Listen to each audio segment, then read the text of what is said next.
Africa's unemployment rate increased to 35.3% in the fourth quarter of 2021. Let's get some reaction on this from Mamokgethi Molopyane, a labor analyst. Mamokgethi, thank you very much for your time this afternoon. Very disheartening stats. Can you just contextualize these figures for us? 35.3%.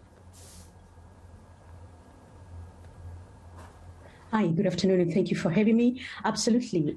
It basically says to us, although the pandemic may have eased down, we are seeing that the number of unemployed people continue to rise. And even though the figures from StatSA are saying those who are employed has increased and those who are unemployed has decreased, the overall picture is that unemployment in South Africa remains a crisis at crisis level, and even when economic activity has resumed and we are seeing some sort of momentum beginning to gain, we still have an unemployment crisis. More importantly, the age group, the working age population of young people are struggling to find employment. However, perhaps what was most fascinating out of the stats is that for those who have a higher education qualification, there is a far better chance of them finding employment than those who do not have. So the number of graduates, in other words, the number of graduates, there seems to be a positive correlation between being a graduate and finding unemployment. Still, the unemployment rate among the graduates is high. Would we really attribute this rate to the COVID, to say that it exacerbated the labor woes in the country, and that perhaps if we didn't have the pandemic, maybe we'd be, to a certain extent, in a far better position?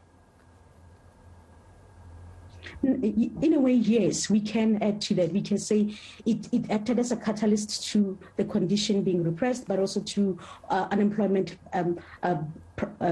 continuing to rise. However, in the context of South Africa, we are always going to have to struggle to explain that an external factor such as COVID has contributed more to unemployment, because even before unemployment, the conditions were bad. It was still high. The national and expanded unemployment was still high. Youth unemployment was much higher than the national unemployment. And so the structural challenges that are inherent in the economy have remained, and also the economy had stagnated before COVID. It was not creating jobs as we wanted. Policy was not responding as we had thought, and government was not agile in trying to tackle youth unemployment or create an environment conducive for business to create employment. Moreover, the policies that were put in place to try to jumpstart the economy, as it were, are not working. So while the pandemic plays a contributory factor, this were already there. This crisis was already there of unemployment, of high unemployment, even before the pandemic. What it has done, perhaps, it has brought right to our face a much more nuanced aspect of it. For example, we have always known that it is it's African women who are affected more by unemployment. But now we know that if the condition remains and the pandemic remains longer, and our economy is not responding, nor is policy responding in a good way,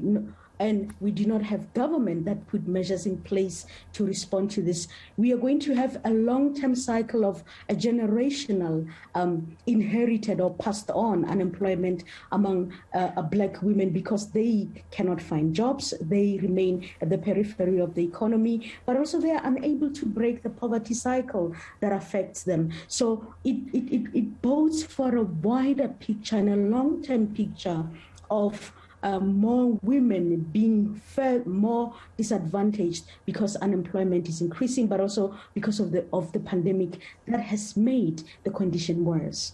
Now, you keep mentioning government, its role, the agility question, because many have criticized government to say they're not agile enough. The policies, as you say, are not ones that would allow or stimulate the economy adequately for us to see greater employment. But if we talk about the expected growth this year, it stands on 2.1% roughly.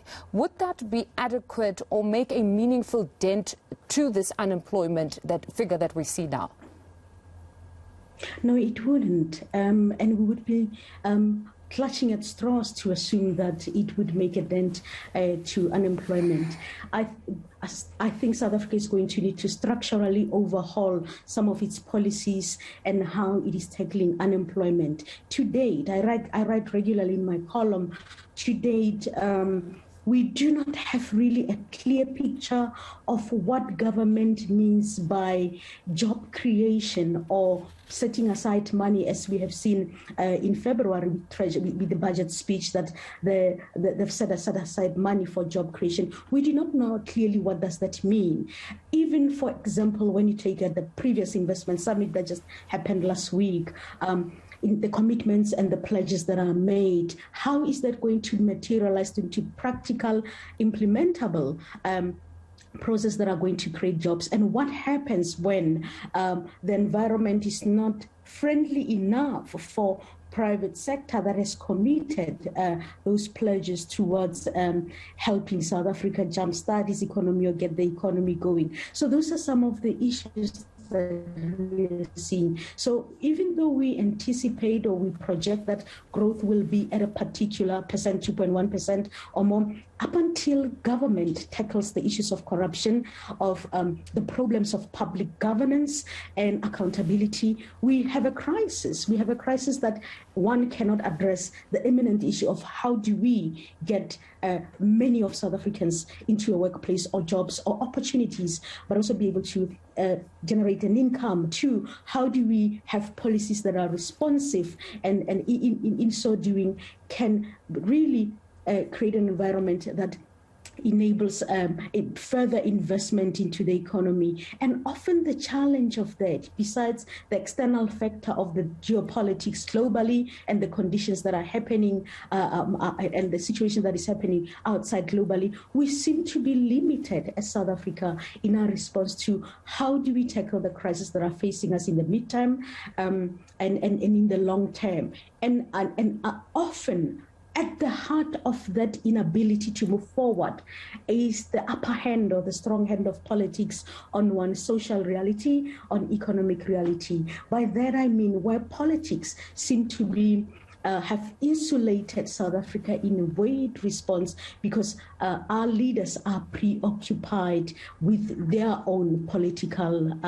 aspirations, but also they are preoccupied with party politics issue instead of governing. But also in terms of accountability, as we have seen, for as long as our government and the leaders cannot hold people accountable for mismanaging public resources, as the Auditor General report continuously shows, we will always have a problem where, for example, money that is meant for basic service, money that could, in a way, help in easing unemployment by enabling an environment that thrives, is taken from one part of government into the other in order to sustain entities that needs, for example, continuous bailout. So up until we have proper financial management, accountability, and we clear out this appalling public governance problem, I'm afraid even when we project 2.1 growth for 2022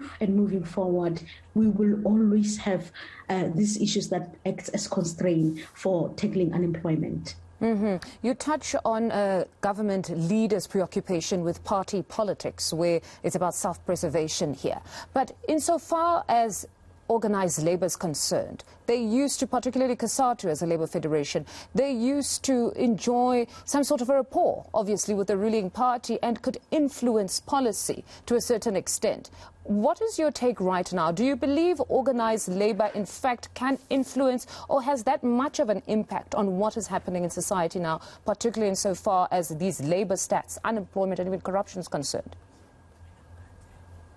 No, it doesn't. That capacity and that power that they used to have has been eroded gradually over time, and has been eroded simply because most of their leaders are looking for individual interest, but have been caught up in the ascendancy politics of who becomes a leader of the alliance, who becomes leaders in the alliance partnership, and who is going to ascend ultimately to the higher offices. But also, I think organized labor, and when you look at a federation like COSATU, but not just COSATU alone, SAFTU and the rest of them, you are finding a labor movement that is somehow has struggled to adapt to the changing environment locally, but also to the changing global context of what we see and understand as work, the working conditions, but also in terms of employer-related issues such as the bargaining council and workplace issues. And because of that, it is as if instead of being able to adapt themselves, they are caught up in isolating issues about politics, but also they are caught up in trying to catch up. And by the time that happens, they are often unable to respond to the challenges that are faced by workers. For example, as we have seen in the past year, not just in South Africa, the ILO has painted a very bleak picture once the pandemic hit, and as it continued, and it became clear that it's not something that is going to end now or in the near future. The ILO has shown the number of working hours that are lost by workers, the wages that are lost, the impact of workers per gender, and how that has affected overall society as a whole. And when you look at responses that has been coming from the labor movement and trade unions, you are not seeing anything that touches on that. When you look at the number of changes that the private sector has made, for example, in trying to respond, but also in trying to adapt to changes that are caused by the pandemic, that is very clear. But on the other hand, labor has been unable to respond to that. And therein lies the challenge of trade unions that are continuously slipping away or falling behind in terms of catching up to issues that affect workers. But also you have, in true sense, a trade union movement that has been hindered by internal squabbles for power, but also by internal factional battle that has become about personality cults, but also the relevance of individuals within the broader space of politics and the ability to influence. Very disheartening. Mamokgethi, thank you very much for your insights. That was Mamokgethi Molopyane, a labor analyst, just giving us analysis following the release of those unemployment stats. To this now,